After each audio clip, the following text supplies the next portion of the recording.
കടപ്പുറം ഗ്രാമപഞ്ചായത്തിൽ 2026-27 വർഷത്തിലെ പദ്ധതി രൂപീകരണത്തിന്റെ ഭാഗമായി വികസന സെമിനാർ സംഘടിപ്പിച്ചു.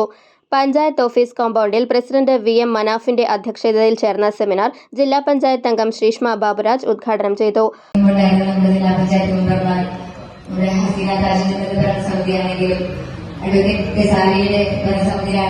ഒട്ടേറെ പ്രവർത്തനങ്ങൾ ഇവിടെ കാഴ്ചവെച്ചിട്ടുണ്ട്. അത് ഗ്രാമപഞ്ചായത്ത് അടിസ്ഥാനത്തിലാണെങ്കിലും ബ്ലോക്കിന്റെ അടിസ്ഥാനത്തിലാണെങ്കിലും ഒരുപാട് പദ്ധതികൾ നമ്മുടെ പഞ്ചായത്തിൽ വെച്ചിട്ടുണ്ട്.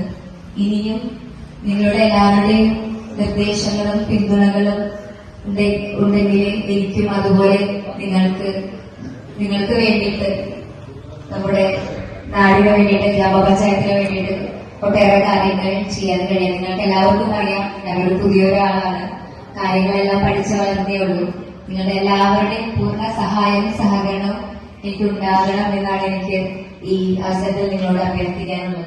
ആസൂത്രണ സമിതി, വർക്കിംഗ് ഗ്രൂപ്പ്, വാർഡ് ഗ്രാമസഭകൾ തുടങ്ങിയ യോഗങ്ങളിലൂടെ ഉയർന്നുവന്ന ചർച്ചകളുടെയും നിർദ്ദേശങ്ങളുടെയും ഭാഗമായുള്ള കരട് പദ്ധതി രേഖ വികസന standing committee chairman PA Ashkar Ali അവതരിപ്പിച്ചു. കായിക ഗ്രാമം, പ്രവാസാശ്വാസം, കായലും കടലും, വിജയതീരം, വായനയിടം, സ്മാർട്ട് ലൈബ്രറി, തൊഴിലിടം, സുഖനിദ്ര, തെരുവുനായ ഷെൽട്ടർ, MCF, പ്രകാശഗ്രാമം, മൊബൈൽ ക്രിമിറ്റോറിയം, ചിൽഡ്രൻസ് പാർക്കുകൾ തുടങ്ങി ഒട്ടേറെ പദ്ധതികൾ അവതരിപ്പിച്ചു. ഗ്രാമപഞ്ചായത്ത് secretary CM Suhas, vice president Sakeena Basheer, block panchayat വികസന standing committee chairman VM Shahid, PV Dileep Kumar, Haseera Shihab, block മെമ്പർമാരായ RK ഇസ്മായിൽ, മുരളീധരൻ, ആസൂത്രണ സമിതി ഉപാധ്യക്ഷൻ PM മുജീബ് തുടങ്ങിയവർ സംസാരിച്ചു.